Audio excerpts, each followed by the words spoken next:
I mean, RJ at 20 years old, RJ put up 17, 5, and 3, shot 44% from the field, shot 40% from three, and improved his free throw shooting from 274% from the line.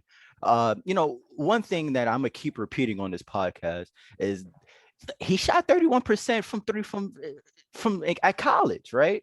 And watching that season as a Duke fan, and every time he threw up the ball, especially during Zion's injury, every time he threw up the ball, I knew it was going to be a brick. He just did not have that in his game at all.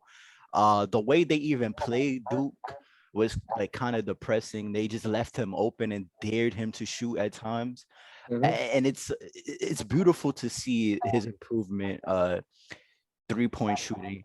Also, it looks like his trainer Drew Hanlon is going to try to bring in more stuff into his game, such as step back threes, more attacking off the pick and roll, just improving his handle at the end of the day. Because I feel like at the NBA level, if your handle is an elite and are elite, and you could go to any point on the court, it's very lethal on the offense. You can see Luca with his elite handle, Devin Booker with his elite handle.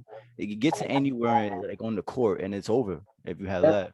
I mean, like, just I mean, you saw in the playoffs against the Hawks how limited we were with players that can create their own shot. And when you're in the playoffs and guys have, you know, a week to study your sets, your plays, and know where to be at the right times, and you can't just like out scheme people every game, that you really need players who can break down a play like that and get their own shot whenever your offense is struggling. And Randall wasn't able to do it on his own. So, I mean, like, that improvement for RJ, specifically his handle and just like shot creation in general, I think that is the biggest factor in him being a star player in the league. I mean, he's going to be a good, he's proven he's going to be a good, solid wing in this league. But if he's going to be a star, he really needs to tighten up that handle. What's your expectations for year three for RJ?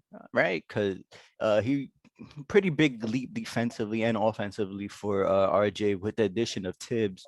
With another year on his belt with Tibbs, with Randall, with this whole group, what do you expect from him?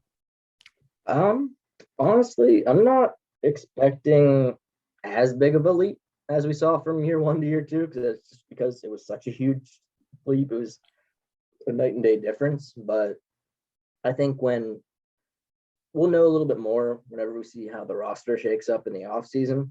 But if they can do a little bit better of a job of getting players who can spread the court and pass the ball, and he can make those little incremental improvements in handling and shot creation, then he can have an all-star type of year. He could be the most improved player next year, just like Julius was this year. But I mean, I don't know. That's a lot to put on a kid who's already made such a huge leap from year one to year two. And I don't think that as talented as RJ is and as like technical as he is, I don't think he has a great feel for the game yet, like a good tempo or rhythm. Yeah. So, I mean, he's very streaky, kind of like he can catch and shoot, he can take it to the rim and play defense. But I mean, everything else is just kind of extra right now, and he's not being asked to do those things like younger players like Jaw and stuff are. But I mean, I think in time he'll become not a great passer, but like at least be averaging 3 assists a game or something like that. What about you? What are your expectations for RJ going into the new year? Hopefully he can average at least 20 points per game. Yeah, fair. I don't expect him to shoot 40% from three, but look, 30, 36 to 38% is my ideal range. If you're shooting like three to, 2 to 4 of them a game, it would be ideal for me. He doesn't necessarily has to make the all-star team, but for the Knicks to have a progression from this season, they definitely need RJ to be in the conversation. Uh, feel Help him feel like he definitely has to be like at least an all-star snub to me. If the Knicks want to improve from what they did and they want more success in the playoffs next year, like RJ definitely needs to be that legit second guy. Which he's young, but often throughout the year he disappeared here through there. Remember that Miami when we played Miami for those 2 games back to back, he was kind of like a no-show in those 2 games. Hmm. For example, those are little stretches that RJ can have throughout the season, and it would be ideal if he could like erase those, and he can put string together more of a complete season. That would be more ideal for me, and Definitely, yeah. for sure. Sure. Another question I wanted to bring up on the pod was whether to preserve the cap space for 2022 or just go ahead and try to spend and try to improve the roster this off season. Notable guys that me and you have spoke about. Lonzo Ball is another guy that we would like to see on their roster. Spencer Dinwiddie, his skill set would be tremendously utilized by Tibbs in this system.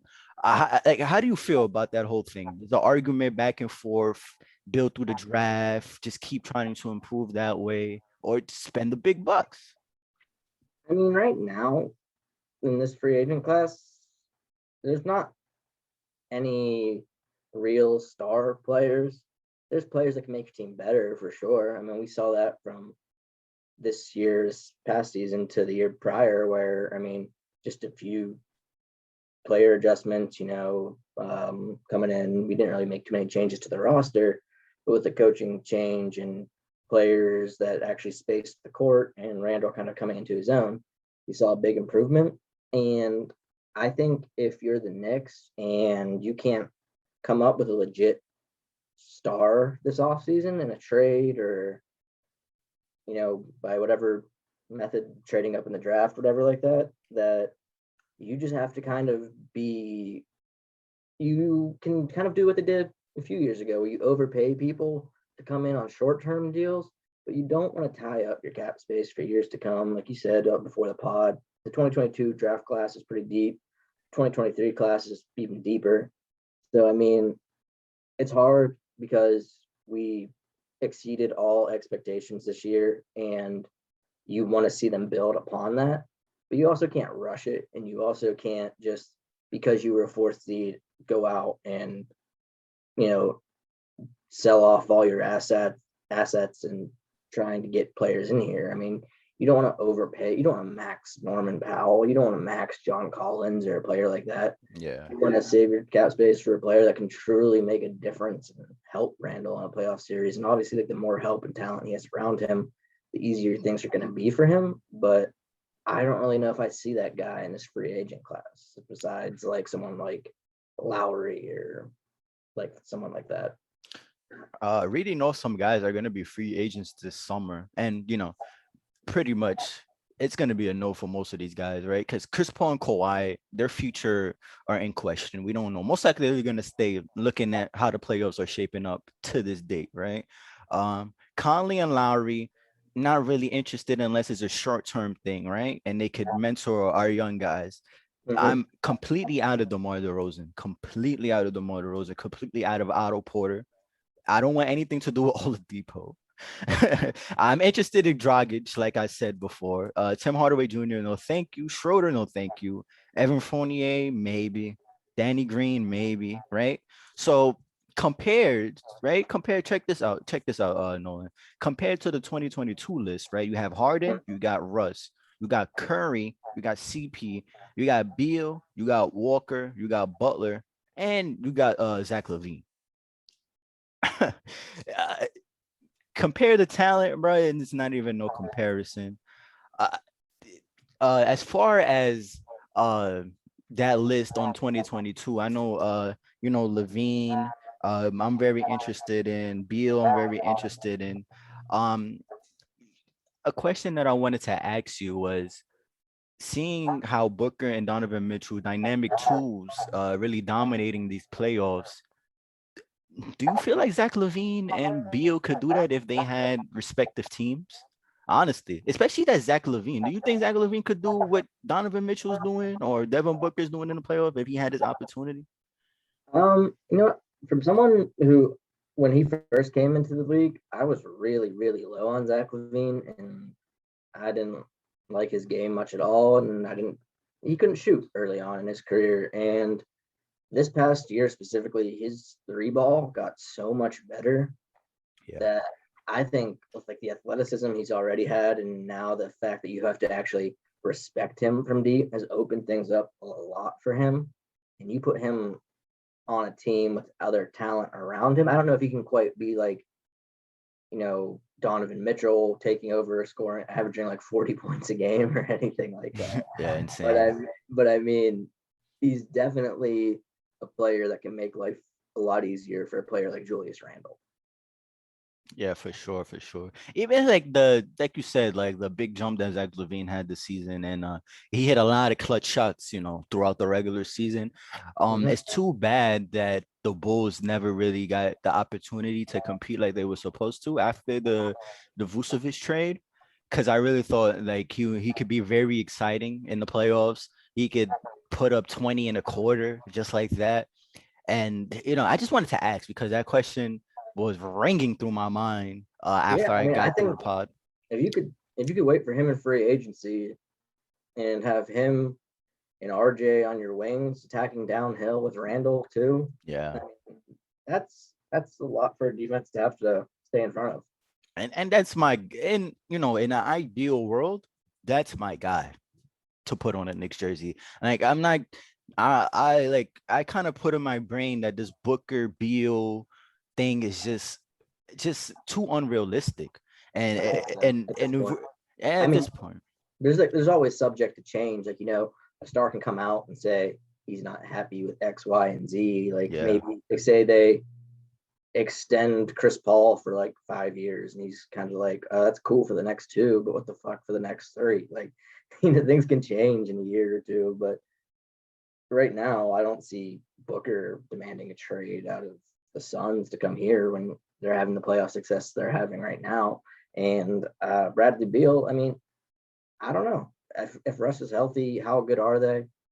They lost to the Celtics, which doesn't really give you a ton of confidence in that lineup. But I mean, you can also add pieces around that core too. It's not like it's a talentless ship. You saw how when Russ was healthy that they rebounded and went from being one of the worst teams in the league to actually being in a playoff series. So I mean, I think that I think that Beal is really, really good, but I don't know if he's ready to demand a trade out of Washington yet. Maybe after another year, but he hasn't shown any inkling yet. Yeah, yeah, definitely. Just reading the situation, he's Mr. DC right now, and he's fully embraced that city. I don't think it's like that Dame thing where it's just like he's so attached to that city. It's gonna take a lot on the court for him to be like, all right, I'm done with this organization. It really is. And I don't see that with Zach Levine. Zach Levine already stated that he wants to win. That's why they did that Vucevic trade the way they did it. And Mhm. uh I feel like Zach Levine and the thing is that Zach Levine did say that he did love playing for Tibbs. I don't know if you remember him saying that in the middle of the year, but he said, I love Tibbs. Tibbs makes me work and I love working. And that's what's up. Oh, I But forgot they played together. He's on yeah, that it coach was team. it was that Minnesota, one right? year. Yeah, it was that one year before he traded him for Jimmy Butler. Yeah, yeah. Okay, yeah, I forgot about that. That's actually interesting. Yeah, so there's a connection there. And yeah, Yeah, I that's mean, why 'cause I right got now, if you're Zach Levine and you're not sold on Vucevic, then yeah, it makes a lot of sense to want to leave and go somewhere else after they traded away all those draft picks. And I mean, New York right now, they have extra draft picks and more cap space. So I mean, it's one of those things that it really depends on the player and what he wants, and it'll probably ultimately come down to how him and Vucevic play together, like they mesh next year when they're playing, because it didn't really go well since the trade. But Zach Levine missed time for COVID. There were a few different injuries going on, so they didn't get to play together the whole time. But it wasn't a great start. I don't think any Bulls fans are thrilled with that trade quite right now. and I think that the GM is on as thin a ice as there could be in the league as far as just the pieces that he needs to bring in this summer. Mhm. around Zach LaVine and Vucevic. Like this is his job to put around the best team possible. Because if he doesn't do that, he's out and Zach LaVine is out, right? So the That's one of summer, those teams that I think is really, we're talking about, preserving our cap space and not being overly aggressive. I think Chicago's put themselves in a situation where they really do have to go out and spend now because they do have to prove this year pretty much to Zach LaVine that he can win here. And that's why I think players like, I think they're ultimately gonna sign Lonzo Ball in free agency, just because I don't think that amount of money is gonna scare them off, and I don't think New Orleans will match whatever they go to offer him. But I don't want to pay Lonzo Ball whatever amount he's gonna get paid by Chicago. I don't want to get in a bidding war with Chicago, 80, so I'm 90 perfectly mil. fine with that. It's like, yeah, definitely. I could definitely see them handing Alonzo a 80, $90 million contract and like, I mean, come who on. else? If you have to get better this season, who else are you spending that cap on right now? You know what Yeah, I mean? yeah. No, you have an excellent point for sure. Especially if you're trying to sell them on like the future of that franchise. You don't want to sign like a Kyle Lowry or someone to like a short term deal. You know what I mean? You want to sell them Yeah. on your future here. We want you to be here, not just capitalize on like it's not like a Kawhi Leonard situation in Toronto where you need to go all in on winning that 1 year or anything. Yeah, I totally agree. Totally agree. Switching things off from the Knicks talk to the NBA, another dynamic two guard that has just been tearing it up in the playoffs, man. Shout out to Devin Booker for seeing his first Western Conference Finals. Man, like his first time in the playoffs to reach such a height, can't be more proud of him. And also, like, before, the past years, they've always said like Devin Booker, like, he's not a winning player, he doesn't, blah blah blah blah, all the rumors that we heard throughout the past years. And he's showing that no, I can't be that guy. I can't drop these numbers in the playoff, and I can be unstoppable, dropping 27 points, 6 assists, 4 rebounds, shooting 37% from the three, shooting 48% from the field goal range, 91% from the free throw line. Man, to me, the Suns team, it feels like a finals run. It feels like a finals run when I watch them, how they dominate guys. Nolan, are they going to the finals? Um, the conference finals, yeah. No, it's gonna be interesting to Yeah. see who comes out of this Clippers series because I really think that the Clippers are the most talented team left in the West, but that the Suns are a more well constructed team, better put together, like the pieces fit a little bit better, where you're kind of just like matching talent around talent and like trying to see what works, even though the spacing isn't ideal for the Clippers. But I mean, the Clippers you've seen, they've gone down 0-2 in both series so far. So like they're far from making you super confident that they're gonna run away with any playoff series, or especially when the Suns just swept their round. But I mean, right now, if I had to pick, I'm still sticking with the Clippers. What are you? Are you still on the Clippers bandwagon, or are you switching over to the Suns? Oh no, I'm still driving that Clippers bandwagon to the to the moon, man. There we go. No, but the Suns are definitely intriguing, man. It's definitely exciting to see the Suns play wonderful basketball. Oh yeah, Um, I expected them. I mean, I don't think anybody expected this from them. yeah, for sure, for sure. The jump that Aiton had showed me in this series defensively. I'm impressed. I'm impressed. We can't. We've been harping on their wings, Mikel, Jay, and Cam all season long. We love those wings, but man, I don't know. It feels like a finals run to me. I don't know. We'll see. We'll see how they do. But I'd be yo, happy for Chris Paul, man. I really would. yeah, man. Shout out to Chris Paul because yeah, Chris Paul, this is his second Western Conference Finals. He kind of scared me with that shoulder injury, but it seemed like, Yeah, it he's seems like ready. one of those things is gonna be like, oh man, it happened to him again. Yeah, man. Hurt in the Yeah. playoffs again, just like against Houston. But Yeah, but he bounced back in this round, and he played really well. Defensively, he played really well. Uh, he really took advantage of those guards. They couldn't like Denver's guards. They were at his will. Him and Booker, like Capazzo, Monte Morris, like all those guys. Talking about Denver, what happened to Aaron Gordon? What happened to Aaron Gordon, bro? How were you ever really that sold on Aaron Gordon? Bro, I need some production, man. You cannot be giving me like 4 points a game and expect me to win, man. Come on, That's like why I mean that's kind of why I questioned that move at the trade deadline in the first place. Like it seemed like a good fit whenever the pieces went together in the regular season and everything, but I'm just not sold on Aaron Gordon being like he can't be a second or third option on your team. I don't think. And I mean, it's gonna be tough for them, and not having uh their guards playing and everything. It's gonna be tough for Jokic to carry that.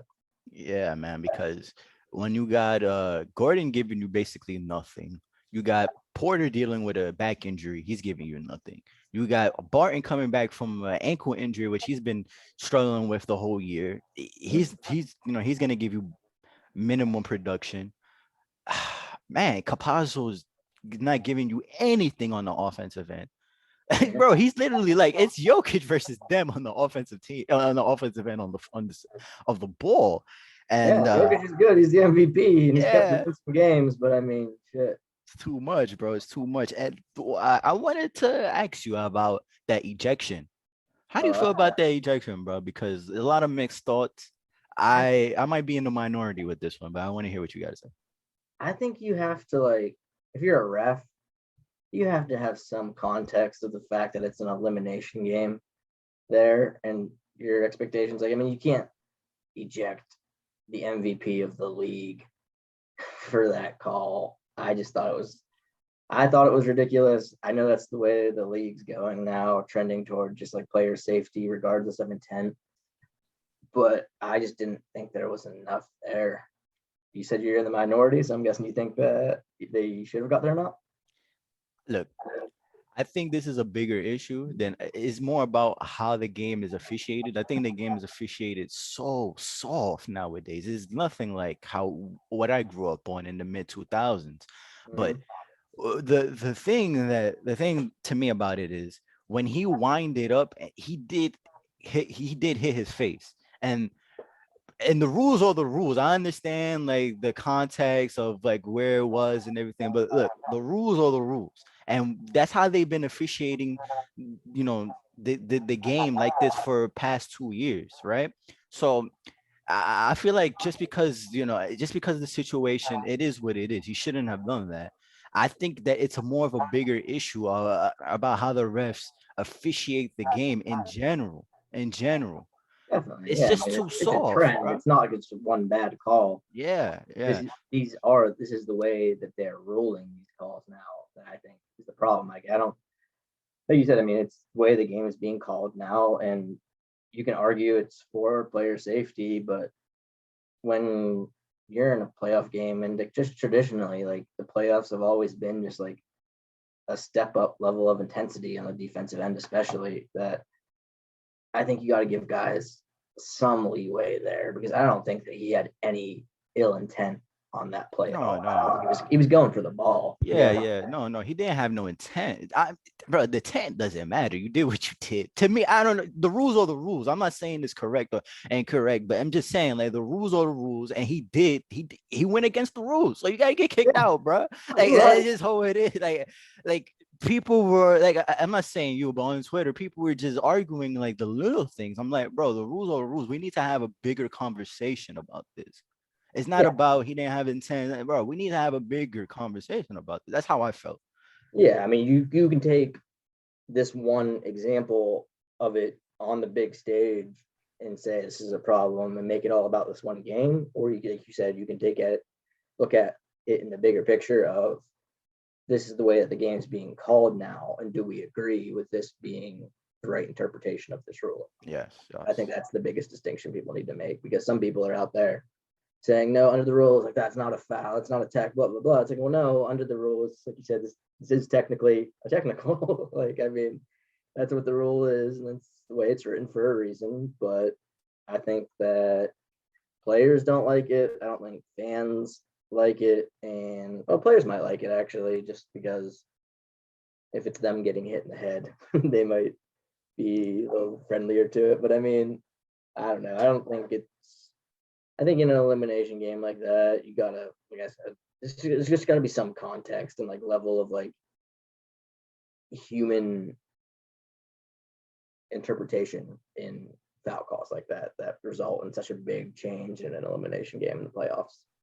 And also, Jokic needs to take he did take accountability, but just that accountability apart, like bro, you're 8 point, like literally 8 points. You're a runaway from being right into the game, avoid elimination, go back to Phoenix, survive for another day. And just the frustration just got to him. And it's Carrying the load on yeah, offense without Murray has really got to him and wore him down. yeah, man. Again, we say this all the time. Denver had a chance at the final. And it's Well, unfortunate that Murray went down, bro. Like as soon as that injury happened, we were both were just damn, damn, they were right there. We saw it. yeah, it would have been an I wonder how many games do you think they win? Denver wins in this series if they have Bro, they beat them. Murray. You think? Yeah. I don't know. Like, is Murray the player we saw in the bubble last year, or is he the player that he's been pretty much all year this year? Because this year he hasn't been great. And I mean, we can see, but some of these players have held up from the bubble, some of these players haven't. So I mean, like, it's a real question to me. I mean, I think maybe they win 2 games. I still think they lose the series though. Bro, you gotta remember the momentum they was on before Jamal Murray went down, bro. Like they Oh was yeah, playing but at they kept up that momentum pretty well without him too. but then they had a hard but but you saw the difference when they actually got into an actual war with a team that Jokic couldn't just run through by Mm-hmm. himself. I think Jamal Murray's impact on the team is just it's further than the numbers because the way that Jokic gets to play, he doesn't have to focus on being the initiator, the engine 24/7 like he does when he's by himself. I think Jamal Murray has the opportunity to hit clutch shots on the perimeter that nobody on their team can capably So do. nervous, bro. Yeah, on a consistent basis. Like Jamal Murray is, a killer at the end of the game. Like, I want the ball in his hands. Like he'll make the clutch shots. He's a killer in that sense. So I think they missed him. I think they missed him. I think they missed his leadership. And Jamal Murray is a plus defender. There's a reason why Solid, yeah. there's a reason why Denver's been a top defensive team throughout the years. Yeah, it's just very unfortunate. Some of the free agents that Denver is gonna be, they're gonna look maybe to get new contracts, maybe stay. We don't know. Millsap, Barton, and Jermichael Green. Through three of those guys played decent minutes and were in the rotation all year. Uh, do you feel like they retain any of those guys, or maybe they look to get some fresh meat in there with Jokic? Um, Honestly, I haven't really looked too much at their cap situation to know how much space they'll really I have. mean, it's not much. They have a few dollars because remember Murray and Jokic, they're on max contracts now. So Yeah, yeah. So I mean, I don't know if there's really that many pieces out there this offseason to go get. So I wouldn't be surprised if they brought this team back for the most part and just tried running it back with a healthy Murray and see what happens. yeah, we'll see. Do We'll you see see. them going after anyone? Looking at the free agent list, right? Some of the guys that I feel like could be real impact guys. Um, Coming off the bench, if Dennis Schroeder could accept his role off the bench, that would be a dope fit. Gordon Dragic, if he could, because I feel like I love Campazzo. I love Campazzo, but because he's like 5'9", and he's like fighting out there, and I see the hustle. I'm like, I respect it, but he's very, very limited on offense. And I feel like if they could get like another guard, like an upgrade of Austin Rivers, maybe an upgrade of Monty Morris, because Monty Morris is a dog. But if they could get like another guard in there who could take off some of that ball handling Who do you think they're responsibilities from bringing in? Jokic, Who's that guy out there? probably Gordon Dragic. Yeah, I'll Gordon Dragic. Yeah, Yeah. yeah.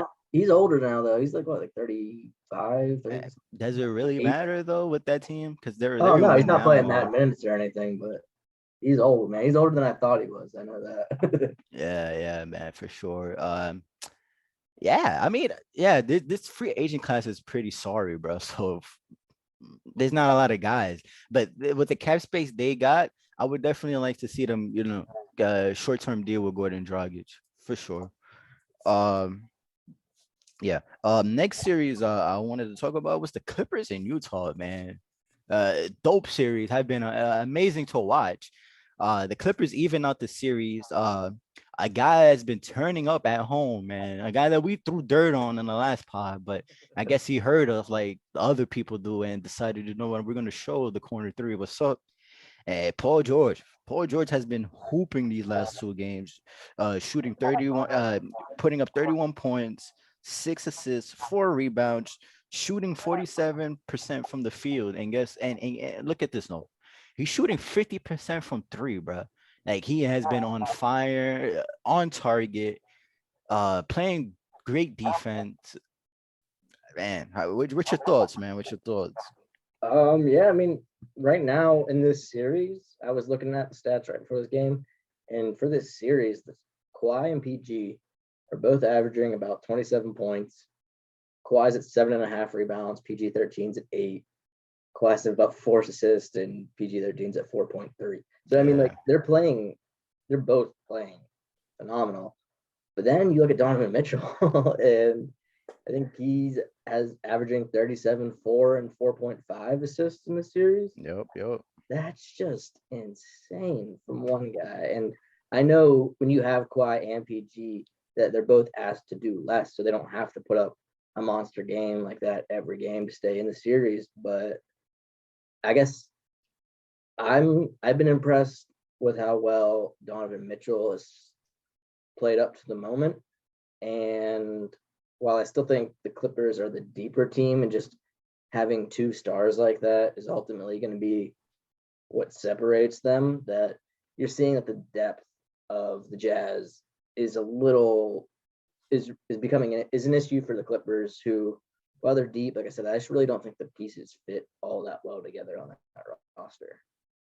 No, no, for sure, for sure. And you know, like Mitchell has been playing amazing. Like the Mhm. offensive game, the repertoire, man. He is man. The tools in the tool bag are coming out, man. Like the step back three, the off the pick and roll, finishing off the glass over Zubac, over Kawhi. The reads that he's getting off the double team, man.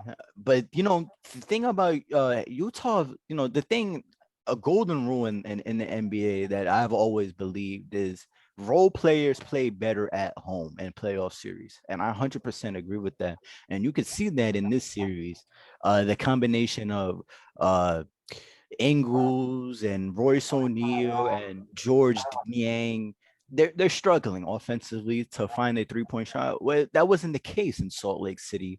I think that's a big factor in them dropping 2 games. Mitchell needs more help if they're going to be more competitive, like he did get like in Salt Lake.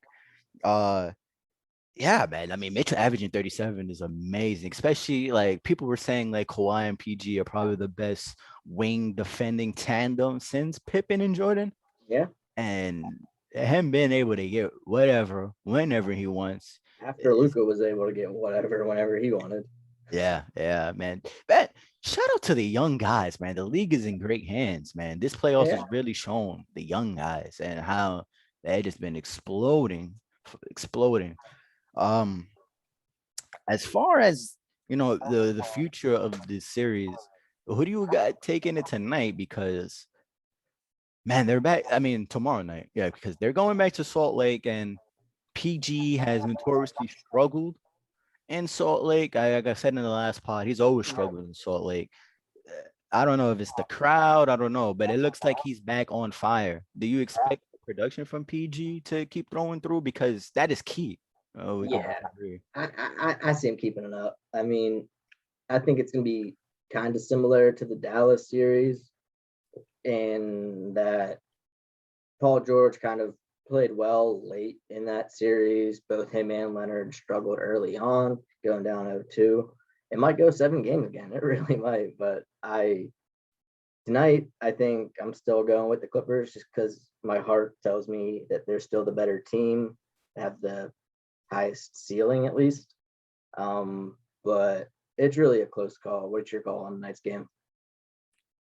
Yeah, so game five, man. Game five. Oh, tomorrow. Yeah, sorry. Yeah, so tomorrow night I definitely see the Clippers just pulling this out through. I definitely see Kawhi. Kawhi's do. I know Kawhi has had a monster series, but I'm waiting for that monster game when he drops like 45. And I think on the road when role players, like I said, role players don't play as well. I feel like definitely a 40-point game has to be due. Because Kawhi's just been unstoppable in the mid range. Like his mid range game, boy, you don't know when he's gonna rise up. Like he hit you with that two dribble between the legs, like that boom, boom, boom, and then he'll just rise up. And he's like 6'8", big, strong. You can't really do For anything against everybody. him. Yeah, man. And you saw how he dunked on Favors. Oh, it was dirty. Bro, that is one of the best dunks this year. And it doesn't Definitely even postseason. yeah, man. He bro, if you look at all Kawhi's posters, he doesn't jump that high. He's just going up strong as fuck. And you can't Mhm. hold, you can't do anything about that. Once he's up in your chest and he has that ball cocked back, bro, you're not blocking that shot. Got them meaty claw paws out there cramming on people. Yeah, man. And I like the one with the last series and Paul George Morris and Kawhi all yelling at him. That was pretty dope. That was pretty Oh dope. yeah, yeah, yeah. At Kleba, Uh-huh. yeah, that was pretty dope. Pretty dope. Yeah. Moving on to the East, man, because the East been having just as insane series as there is in the West. Because the Nets and the Bucks, man, they're at war right now. Which I was hopefully because I really wanted. I remember telling you before this series even began, man. I hope this is a historically great series. Just the context behind it, the players behind it, everything. And a guy that we were really ragging on last pod, he definitely heard us before the episode even released. He heard us. Middleton putting up 27 points, 9 and 4, shooting 47% from the field, shooting 42% from three when he was shooting like 20 something percent, on the road. Man, with Kyrie out, Harden coming back from a hamstring injury, we don't know how he's gonna be. Did the Bucks flip the switch, or KD is gonna will them back? Man, how do you feel? Honestly, after the first 2 games, as we both said, I really expected Brooklyn to run away with this. Yeah, yeah, But then coming into today, thinking it might just be KD and not really knowing what we're gonna get from Harden. I still think KD and Harden at like 70% is probably enough to win at home. But I Milwaukee's making me really second guess myself because they have life that I didn't think they had, and their role players, like you said, have been playing better at home. And no series is over until a team loses at home. So I mean, I think that the Bucks probably lose tonight, but I'm impressed at the fact that they've bounced back the way they have in games 3 and 4. nah, yeah, man, yeah. But the Kyrie injury was. Man, how did you feel about that Kyrie injury? Because as soon as he went down, the flip changed completely. Remember, he was tearing it up before he even like left the game. He was there. I believe he had like double-digit points at that point. He was shooting an excellent percentage from the field. And as soon as he went down, everybody, including Milwaukee, a light bulb switched on their head, and it was like, "Yo, we got to take this opportunity right now." Um, PJ Tucker's been playing dope defense, making it really hard on KD. I know nobody's gonna lock down KD, but he's made it extremely tough. Even had Nash complaining, right, about it's like borderline non-basketball. I mean, PJ Tucker's been doing this for years. How do you feel? Yeah, I mean, I was skeptical of when they brought PJ Tucker in. Just, I mean, I know he's a good defender and everything. I always thought he was a little overrated on Houston, but like you said, he's making KD work, and you can call it dirty, you can call it like playoff intensity, you can call it whatever you want to call it. It's proving valuable in the playoffs, and you're seeing, especially with Drew Holiday there this year, that they're better equipped now that Kyrie's down to defend players, and that if you put Drew on, I guess, Harden this game at 70%, that you can feel at least pretty comfortable with that matchup. And I mean, I don't know. I want to see Brooklyn play. I want to see their role player stuff. I love to see like Joe Harris have a big game or something like that. Mike But I James. mean, yeah. But Milwaukee's gonna be tough to beat. They're healthy, and Brooklyn isn't. And it can really be as simple as that sometimes. And it could really swing this series in their favor if they're able to win 3 in a row. Yeah, man, and shout out to Bobby Portis for playing well the last 2 games. And it's funny, right? Because when he was on the Knicks, I absolutely hated him. I thought he was like the ultimate black hole. Once he touched the ball, nobody else was getting it. Yeah. But he's definitely played well in that system. Definitely gave them a spark the last 2 games. Yeah, definitely. And I see a thing about PJ Tucker. I don't know about if PJ Tucker was overrated. I liked him in Houston. I liked his role a lot. I think they did him dirty. In my opinion, I really think they did him dirty because they made it like he was supposed to get paid like 2 seasons ago, and it never happened. Well, I mean, And they added would more you want to pay PJ responsibility. Tucker? But bro, they put so much responsibility on him, and then they made him play center, Yeah. right? And then they wonder why the relationship was so like by Harden, like bro, you're not taking care of our guys that's been here for a while. I understand you don't want to give PJ Tucker a huge deal, but come on, like 3 years, $20 million gonna hurt you. Yeah, no, I mean, you probably should have got more money, but I mean, they dealt him, and he's doing what he's doing. He's still doing it well. So I mean, shouts to him for that. But I wouldn't want him in my books. Yeah, nah. I get it. I get it. But yeah. Then the next series has just tables have turned, man. Tables have turned. Philly, Atlanta's been able to even up the series. Embiid's, like I said, Embiid's been nuclear, 30, 13, 4.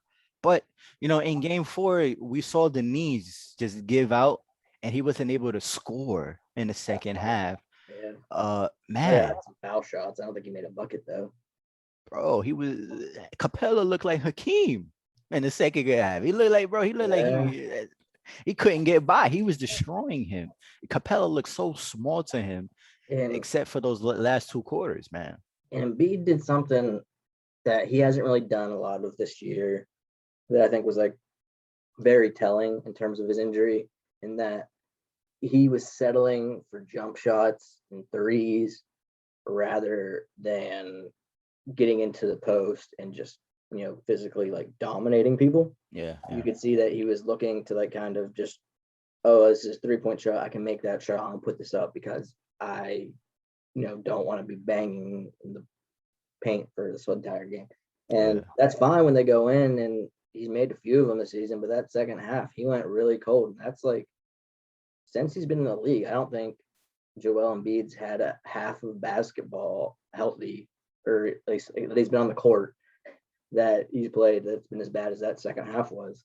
So I mean, it's concerning just because I know they have 2 days off here, but MCL tears don't usually get better like playing I think it's a 35 meniscus. minutes a game, or meniscus. Yeah. But I don't know, man. I'm I still think that with the 2 days off, Philly probably wins his next game and then finishes it off in game six. But the Hawks proved last game that you can't count them out. Players like we were talking about before the pod, a little bit like Bogdan, is up from 14.4 assists in the series against the Knicks up to 19 points now. Trey's putting up 27 and averaging like 12 11 assists, assists. 11.8 assists. Yeah. So like I mean, he's he's still drawing a lot, but I mean, Bede's just been dominant, averaging 13 or 30 and 13. So I mean, it's crazy. It's crazy how much health becomes a factor in the postseason. And it's such a shame because some of these teams, you just wish you could see them play at full strength. But I mean, that's how the playoffs go, and that games come when they're ready. And if you're not ready for them, another team's not going to feel sorry for you. So it's unfortunate because I think that healthy, the Sixers beat the Hawks in 6 games, but and they still might. But it's they're Atlanta's proven a lot tougher than I thought they were coming into the postseason. I'll tell you that much. No, yeah, for sure. Is it just me or is Embiid on the floor like every other play? I feel like this. I feel like They this. sub them out a lot. No, I'm talking about like on the floor. Like he's falling on the floor like Oh, every right, yeah, other play. yeah. No, that's what I mean, bro. Like the banging, man. They're really giving it to Embiid. And I'll tell you what, him and Trey Young both were like trying to get fouls that entire last game. It was Yeah. super frustrating to watch. I mean, I know Embiid was struggling with his shot, so that's probably part of it too. But just watching those two like try to draw fouls and throw up these wild shots was a little frustrating from a fan's perspective. Yeah, and I couldn't agree with you more on he definitely settled within the flow of the offense with the three. Yeah, definitely in game four, he shot way too many threes, man. And instead of like, going on the block like he usually does, he definitely was a little bit more reliant on that 3-point ball, which was just not going in at all. Tobias Harris uh in the second half was a no-show. They really needed his perimeter game. Uh Simmons was there defensively, but we know what he's gonna give you offensively because he doesn't have a jump shot.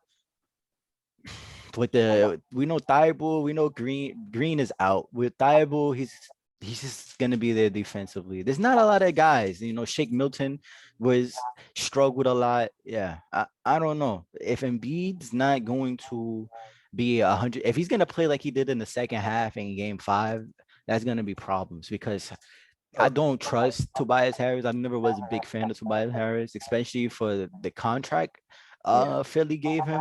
I think that Mhm. was one of the a bigger overpay than what Chris Yeah. Middleton got. They maxed them out. Yeah. Yeah, yeah. And yeah, man. And shout out the Hawks. John Collins came alive in the second half. I thought he was an X factor. His energy, what Embiid facing the health problems he had, his energy was very infectious with the team and was very needed in that second half. He had a few putbacks. Bogdan was hitting big shots. Man, his playoffs. I barely watched any Kings games in the past, so I understood that he was a good player, but I didn't know he was this good. Like, damn, like homie is about that life. Definitely. Homie's about that life, man. Uh yeah, man. I like and shout out to Trey Young for keep attacking the basket.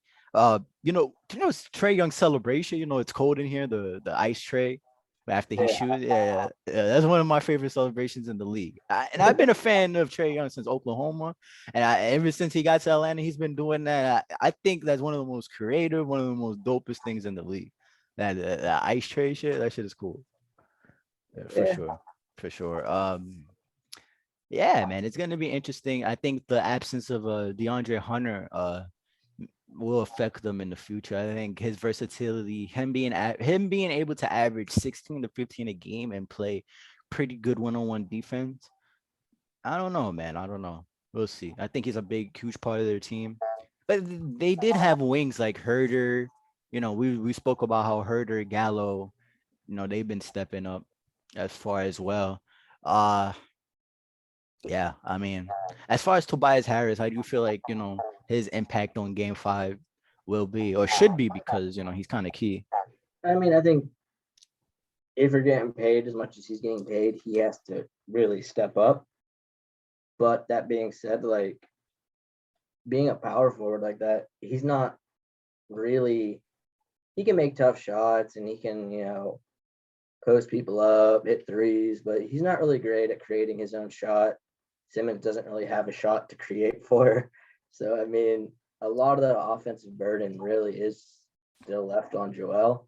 And I think going into the series, I thought that Philly's bench and depth were just a whole lot better than Atlanta's depth, and Atlanta's depth is proving that they're pretty good too. I still think that Philly has the edge, like I said, but I think Tobias Harris really needs to come out and average at least 25 points a game they're gonna if they're or Embiid has to look like the player he did for the first few games of the series. Otherwise, they're gonna be in some serious trouble. No, no, I agree. I agree. Before we end this pod, no predictions for game 5 for Philly and Hawks. I definitely got. Hopefully, I'm gonna say the Hawks got game 5, and they're gonna put Philly on their heels and definitely force Embiid to go all out in the next few games. How about you? I'm gonna say the 2 days off helps Embiid and they bounce back, but that Atlanta probably wins the next game. So I mean, either way, I think it's going distance. For sure, for sure. All right, so that's gonna be an end of the episode of the Corner Three. Make sure to follow me and Nolan on Twitter. Make sure to follow the Corner Three Pod on Twitter as well. We're gonna make sure to go on the website and listen to all our episodes. We have all our episodes on there as well, and upcoming articles from Nolan. Nolan is working on an epic draft piece for us Knicks fans, and breaking down the prospects and should we trade up, should we stay, breakdown of all the prospects. It should be dope. Nolan's working very hard on it. Should be dope. And yeah, we'll catch you guys next episode.